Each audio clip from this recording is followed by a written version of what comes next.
नमस्कार, मैं आपका स्वागत करता हूं आज की इस बड़ी धार्मिक खबर में। गया, बिहार से इस वक्त की बड़ी अपडेट।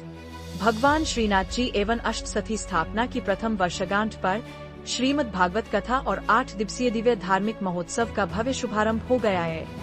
शहीद रोड स्थित गोपाल मंदिर, श्रीनाथ जी हवेली एवं अष्टसखी मंदिर में सुबह पूरे वैदिक विधान से कलश यात्रा निकाली गई, जिसमें सैकड़ों की संख्या में श्रद्धालु शामिल हुए। भक्ति, उत्साह और आध्यात्मिक ऊर्जा से पूरा परिसर गूंज उठा।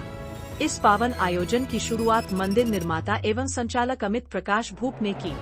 विशेष बात यह रही कि यह दिव्य उत्सव माघशीर्ष पूर्णिमा, गुरुवार और दत्तात्रेय जयंती के पावन संगम पर प्रारंभ हुआ, जिससे पूरे माहौल में एक अद्भुत आध्यात्मिक प्रभाव देखने को मिला।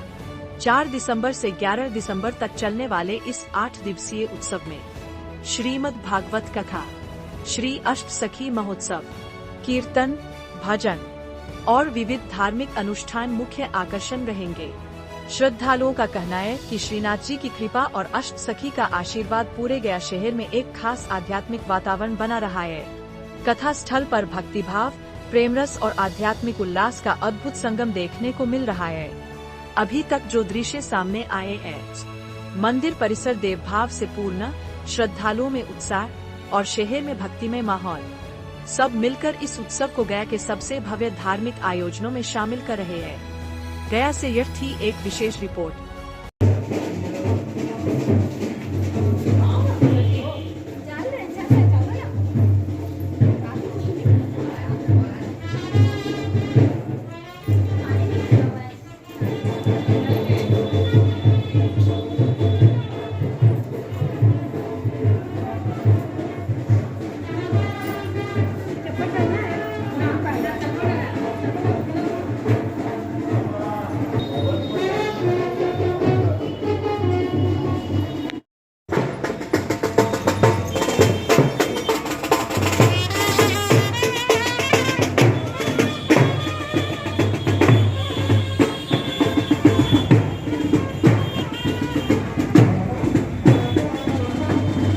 गया साधारण जगह नहीं है, पूरे विश्व की अनोखी गया की पावन भूमि।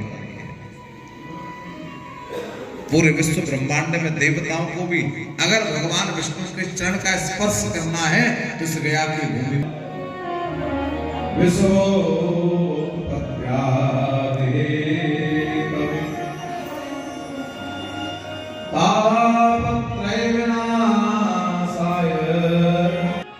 कोई कार्य, चित्त, आनंद, 3 स्वरूपों का भगवान का वार्ता प्रेत पीड़ा विनाशिनी। भागवत की कथा भी प्रेत की पीड़ा को नष्ट करती है और गया की भूमि भी प्रेत की पीड़ा को नष्ट करती है। दोनों में समावेश है। गया में श्राद्ध करने से भी पितरों को तृप्ति मिलती है और भागवत की कथा सुनने से भी पितरों को तृप्ति मिलती है। इसलिए गया का और भागवत जी का समायोजन आपस में है। इसीलिए गया की भूमि तो विष्णुपदी भूमि है। पूरे विश्व ब्रह्मांड में अगर कहीं भगवान श्री विष्णु के चरणारविंद के दर्शन करने हैं तो उस व्यक्ति को गया की भूमि पर आना ही पड़ेगा।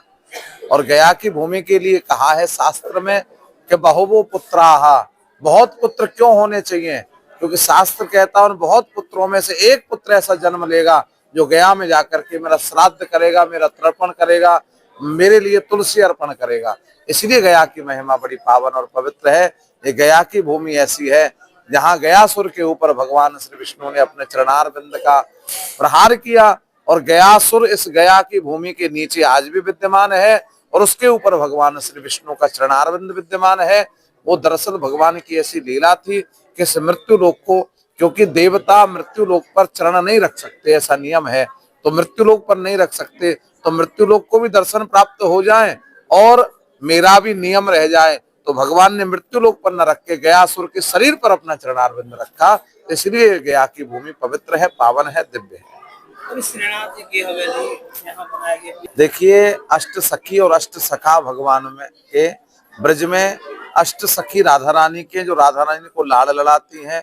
कोई सखी राधा रानी को भोजन कराती है, कोई संगीत सुनाती है, कोई इनके पान के बीड़ा धारण कराती है, कोई उनकी चरण सेवा करती है, कोई उनको व्यजन करती है। वही अष्ट सखी अष्ट सहचरी राधा रानी की सेवा में रहती है और अष्ट सखा भगवान श्याम सुंदर की सेवा में रहते हैं।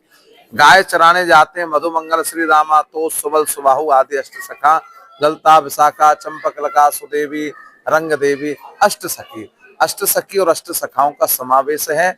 और जहाँ श्रीनाथ जी विराजमान हो तो वो श्रीनाथ जी के श्री विग्रह में एक विशेषता होती है, क्योंकि जब भगवान श्री श्याम सुंदर ने गिरिराज जी को धारण किया इसलिए श्रीनाथ जी को श्री जी महाराज भी कहते हैं, श्री जी का विग्रह भी कहते हैं।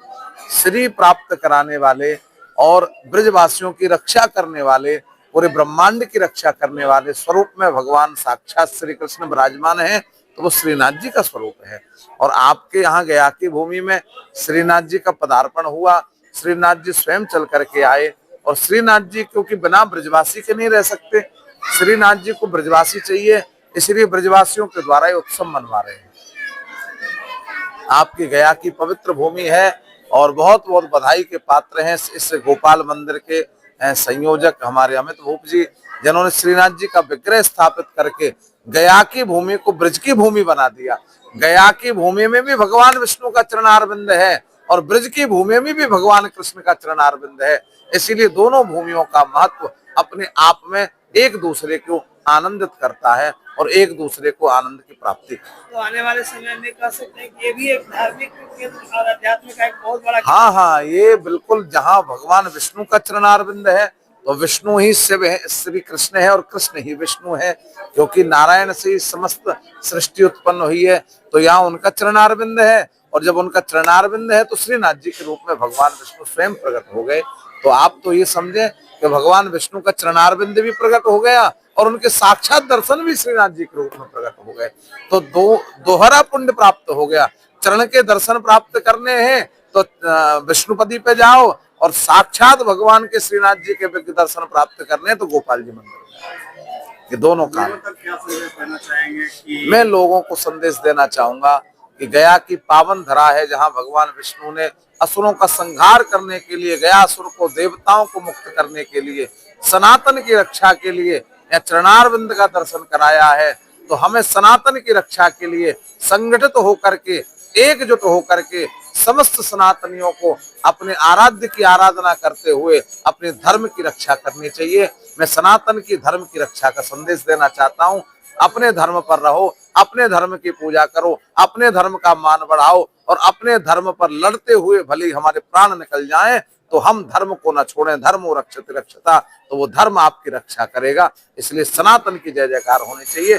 सनातन में अपना परिचय। मैं नंदगांव की धरा से डॉक्टर हरिमोहन गोस्वामी नंद बाबा मंदिर का सेवायत अधिकारी हूँ।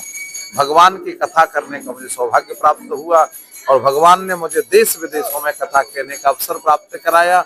मैं यूके में भी गया हूँ। मैं पूरे भारतवर्ष में इसी संदेश को देता हूँ कि सनातन एक है और सनातन श्रेष्ठ है।